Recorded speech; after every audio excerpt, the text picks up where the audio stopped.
So in this letter from Maurice Nicoll, man is not one but multiple. If you are familiar with In Search of the Miraculous, of course, this comes up many times throughout different eyes, different centers, different aspects of our own internal life. And so Maurice Nicoll emphasizes this, that if we think that we are one and the same, one individuality is active at all times, then of course Maurice Nicoll, both Gurdjieff and Ouspensky in Search of the Miraculous would argue that we're not one. We have many multiple eyes within us, each one acting and writing checks is a good analogy. One eye writes a check and then a different group of eyes have to cash the check, which is why there is often so much conflict in our internal world.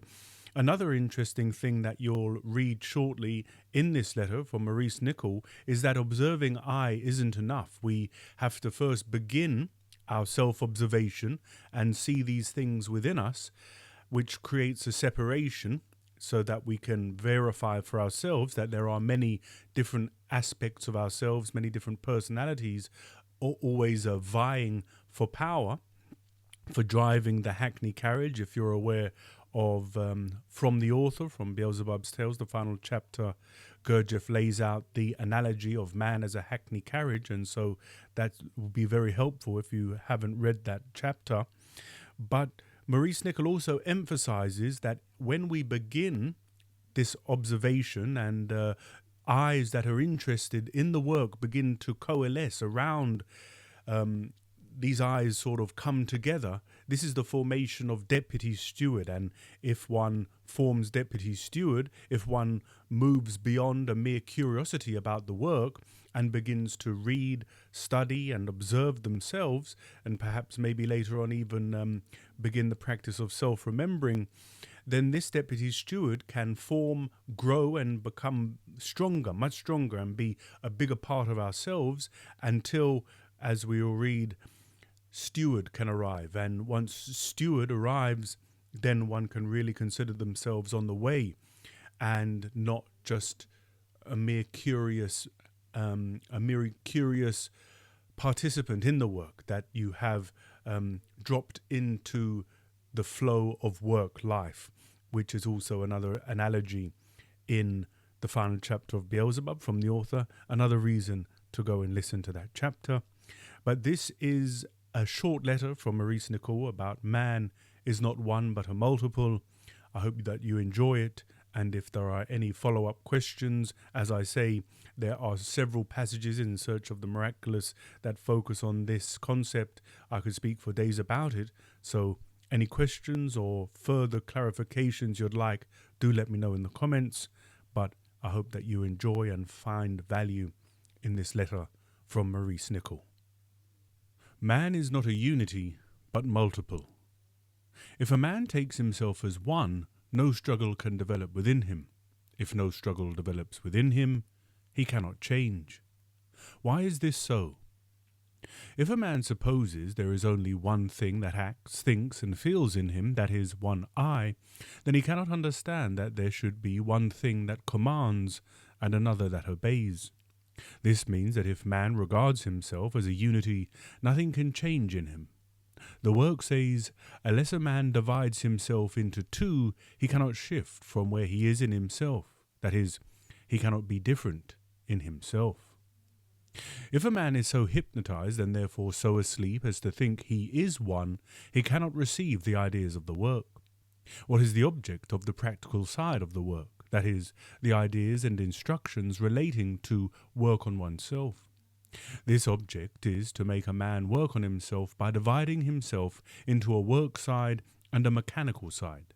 That is, to observe himself from the angle of the work ideas. In that case, the observing side looks at the side to be observed. So a man becomes two, an observing side and an observed side. If a man thinks he is one and a unity, and that it is always the same self that acts and thinks and does, how can he observe himself? He cannot, because he imagines he himself is one, and so nothing is to be observed about himself. In such a case, a man often believes that observation means observation of something outside himself, of buses, streets, people, scenery, etc. But self-observation is not done via the external senses, which show only what is not oneself, i.e., the outer world. Unless the work is established in a man by means of observing eye, nothing can change in him. Observing eye is more interior than life as sense. But if observing eye is not supported by some depth of continual and renewed understanding of the work, it weakens and, in stress of outer life circumstances, fades away. Then a man finds himself simply back in life, and if life is favourable at the moment to his self-interests, he does not suffer. The establishing of observing eyes to make something more interior in a man, so that it can observe what is more exterior in him.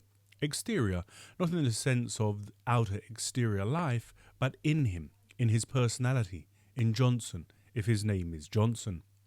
Unless this observing eye is established, that is, unless a man is willing to observe himself, and himself is not anything in outer sense-given life, his house, his furniture, his money, his dinners, his garden, his business, his social position, his medals, his pedigree, his clothes, etc. Unless he can begin this inner act, nothing can change in him. He remains the same person. After a long time in the work, the inner system, which starts from willing self-observation, that is, from a willing observing eye, begins to act and control the mechanical man. It does this by means of collecting round it all eyes in personality which wish to and can work. This stage is deputy steward. If this persists in spite of temptations, something very strange begins to happen. Temptations in this first stage of the work are wholly struggling against doubts, evil interpretations, slander, scruples, finding fault, making requirements, and so on, for no other temptations exist for us at this stage. This is where a man must first be tempted in this way to be any good for any further awakening. Observing eye collects round it eyes that can work and understand the work. They form a small group of eyes called deputy steward, which have to struggle and fight, not only with false personality, but with undeveloped essence. If deputy steward, in spite of endless failures, becomes strong enough, steward draws near. Steward belongs to something above man. It comes at first in flashes, and often, when it draws near, people have great difficulties either externally or in struggles with negative states in the form of illness, etc. Steward comes from a different level. To receive, as it were, steward, a man must undergo a new setting of himself, a new ordering of his mind, or even brain cells. But this always takes place in the way best for the individual and can be endured. The work is to get in touch with higher centres, but they work in their own way, so changes have to take place in a man. A man cannot produce these changes himself, for he knows nothing of the new connections necessary. It is through his personal work and the struggle of deputy steward in him that they are brought about. That is, what is trying to enter from above a man brings this about when the conditions are right. Once brought about, the man is a different man. His feeling of I is different. His ideas and thoughts, his reasoning and his actions are different. He has undergone the self-evolution latent in him. He is born again, as the phrase in the Gospels puts it. But all this is impossible unless a man establishes observing eye to begin with and has the help of the work via the understanding of it for himself, which means the clustering of other eyes in him round observing eye, so that a small band of eyes is formed in the chaos of his inner life, called deputy steward. But of course, if a man remains in the conceit that he is one and can only be one, and that there is always one thing that acts, feels, thinks, speaks, etc. in him, all that has been said above remains impossible of realization.